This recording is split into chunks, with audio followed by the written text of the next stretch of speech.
Kryeministri në detyrë Albin Kurti mori pjesë në konferencë për media të pralajmëruar nga Ministrja në detyrë Mjedisit dhe Planifikimit Hapësinor, Fitore Pacolli, dhe Ministri në detyrë për punë, familje dhe vlerat të luftës çlirimtare, Andin Hoti. Kurti në konferencën që pati në fokus çështje që lidhen me banimin social dhe politikat për mbështetjen e familjeve në nevojë, këtë projekte ka cilësuar si një investim të rëndësishëm për dinjitetin e familjeve, barazin dhe sigurinë sociale. Po prezantojmë projektin e banimit social adekuat në Republikën e Kosovës, një investim ky rëndësishëm për dinjitetin e familjeve, si dhe për barazin e sigurinë sociale.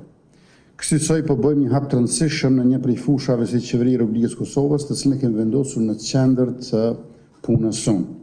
E kjo është përmirësimi i mirëqenies së familjeve dhe krijimi i kushteve më të mira për jetë.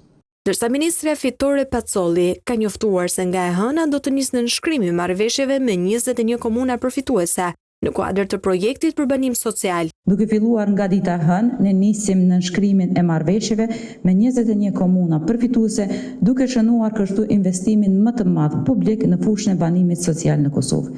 Ky projekt nuk është thjesht një ndërtim infrastrukturor, por një platformë e vërtetë për drejtësi sociale ku askush nuk mbetet pas. Sipas saj, projekti ka një vlerë totale prej 37 milionë eurosh, prej të cilave 25 milionë euro financohen drejt për drejt nga Banka Zhvillimore e Këshillit të Evropës, ndërsa 12 milionë euro nga Qeveria e Republikës së Kosovës.